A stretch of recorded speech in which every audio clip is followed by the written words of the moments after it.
Quand tu maîtrises ton domaine d'expertise, tu n'as pas besoin de tout écrire, ton scénario de vidéo. Mais quand tu as un canevas avec lequel travailler, effectivement, là, tu peux t'amuser, tu peux être créatif. Puis nous autres, il y a un canevas qu'on utilise, qu'on partage avec nos clients, qui est toujours avant même de travailler la structure du message. C'est ce qu'on appelle le code. Puis le code, c'est 3 lettres. COD, C pour contexte, O pour objectif et D pour destinataire. Donc, avant même de commencer à structurer le message ou à établir le canevas, c'est de se poser ces questions-là. Premièrement, c'est quoi le contexte dans lequel j'ai à m'exprimer? Par exemple, si je fais une capsule vidéo, je me donne combien de temps? Je veux qu'elle dure combien de temps, cette capsule-là? Parce que je peux parler pendant 1h30, mais je peux parler pendant 1 minute et demie aussi. Donc, qu'est-ce que je choisis? C'est quoi mon range? Puis en fonction de ça, évidemment, je vais mieux choisir mes éléments de contenu. Ça va m'amener à faire des choix. Ensuite, quel est mon objectif? Ça, c'est absolument essentiel de se poser cette question-là. Moi, je veux quoi? Je veux produire quel résultat avec cette capsule vidéo-là? Est-ce que je veux vendre un produit? Est-ce que je veux me faire connaître? Je veux que le monde clique. Je veux que le monde clique sur quelque chose? Je veux que le monde donne leur courriel puis qu'ils mettent leur nom pour avoir accès à une liste. C'est quoi mon objectif concret? Puis plus ça, c'est précis, encore une fois, plus ça devient facile de choisir les éléments de contenu et d'identifier un call to action qui va être clair, qui va être précis. Ouais. Puis ensuite, mon destinataire, c'est à qui je parle? Si je parle, on parle rarement à toute notre clientèle en même temps. On cible un problème, justement, mais là, je m'adresse aux gens qui ont ce problème-là spécifique. Ouais, exact. Puis ces gens-là, ils vivent quoi? Ils pensent quoi? Ils sentent comment? Et plus ça, c'est clair, qu'est-ce qu'ils veulent? C'est quoi ce qui les dérange, finalement, dedans? Parce que, comme tu dis, on accroche plus à ce qui nous dérange qu'à ce qui va bien. Qu'est-ce qui les dérange? Puis plus ça, c'est clair pour nous, plus ça devient facile après ça de s'amuser à créer le contenu pour produire un maximum d'impact. Pour piggyback, pour rajouter sur ce que tu viens de dire, dans le fond, souvent les marketeurs vont parler, quand on parle de définir l'avatar, on va parler justement, c'est quoi qu'ils veulent, c'est quoi qu'ils veulent pas, c'est quoi qui... Bon, je pense qu'un des éléments qui est encore beaucoup plus important que qu'est-ce que le monde veut, c'est ton insatisfaction. Pourquoi est-ce que tu ne l'as pas encore réglé? C'est quoi l'excuse?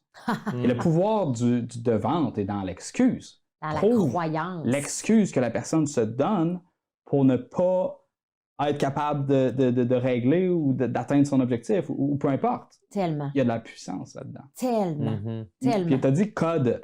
Au début, je pensais que tu parlais code, comme CODE en français. Là, je me suis rendu compte, COD, c'est morue en anglais. Ouais, je sais. Ben oui, Cape Cod.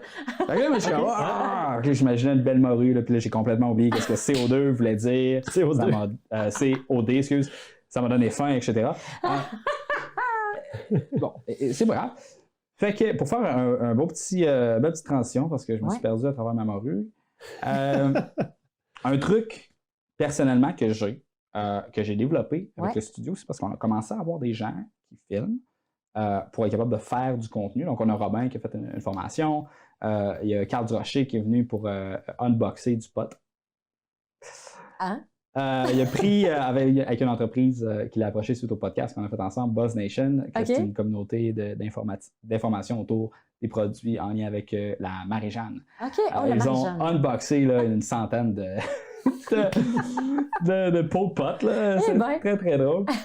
Fait que, mais une des choses qui rend les gens à l'aise qu'on a fait dans le setup en haut, c'est on a un téléprompteur, mais le téléprompteur, à la place de mettre du texte, tu mets le feed de la caméra en arrière.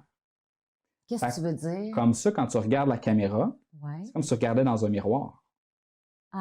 Sauf que c'est comme si tu te parlais à toi-même. Fait que si tu es habitué de te regarder et de te parler dans le miroir et de te trouver beau, d'être narcissique, tu sais. Tout le monde a déjà fait ça une fois dans leur vie. Peut-être que je sors de la douche, puis là, je vais comme, hey, what's up? Regarde, puis je me donne 4-5 compliments et je continue ma journée, tu sais. C'est peut-être juste moi. C'est peut-être juste moi. En tout cas, je fais pas ça. En tout cas, ça marche. En faisant ça, surtout que quand la qualité de ton image est particulièrement bonne, ce qui est le fun, c'est que tu es vraiment beau. Oui, j'avoue. T'es comme magnifié. Là. Exact. C'est comme quand vous étiez venu à rencontre, il y avait des gens qui faisaient du podcast en haut avec les écouteurs et les micros professionnels. Puis là, tu t'installes, tu n'as aucune attente. Tu te mets à parler dans le micro, puis là, tu fais comme « Oh! Wow. » C'est une belle voix. Le son est hot.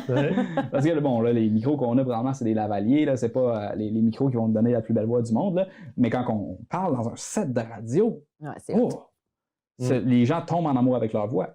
De la même façon que, bon, c'est un téléprompteur, il y en a différents prix, gammes qui existent. Ouais. De juste mettre le feed de ta caméra dans le téléprompteur, ça donne ça enlève tout le côté bizarre de regarder une lens. Ah. Parce qu'une lens, là, c'est pas sympathique du tout. Moi, Mais non, c'est j'ai le froid goût en de tabarouette. dessiner un bonhomme sourire là-dessus, tu sais. Ben oui, mais on Au a moins, un s'il y avait un bonhomme sourire. Mais tu vois, Ouais, ça, il y a un de nos clients, c'est ça qu'il a dit. Il dit, moi, j'ai mis une photo d'un clown en arrière ouais. pour me faire rire, puis Me rappeler de sourire. Me rappeler de sourire, c'est ça. Fait que tu peux mettre, mettons, la photo d'un de tes amis en arrière, puis tu jases avec mon ami, tu sais. Mais c'est vrai que tu regardes ça juste tout seul de même, là. Un trou noir, là, c'est un peu, à la limite, ça t'aspire, comme un trou noir, là.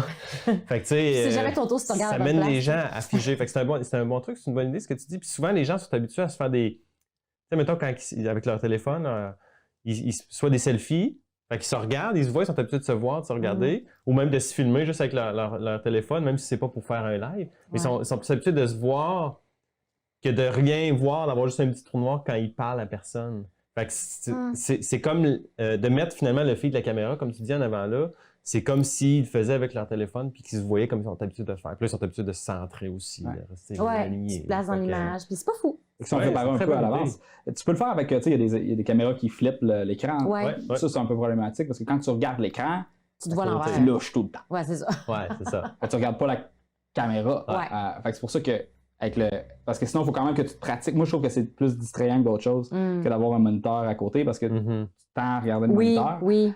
Sauf que s'il est directement devant la lentille, à ce moment-là, tu regardes toi qui se regarde, mais le monde te regarde. Ou si tu veux, ce que tu préfères, c'est tout simplement mettre une face de quelqu'un d'autre dedans.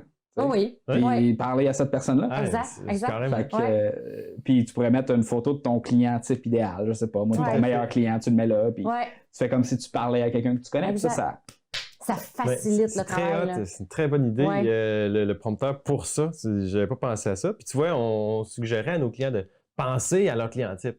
Mettons ton client, là, je sais pas, Stéphane, là, qui est ton bon client avec qui tu t'entends bien, puis tu jases comme on jase nous en ce moment. Ben, si tu peux avoir une photo de Stéphane, tu le mets dans ton... comme tu jases avec lui, là.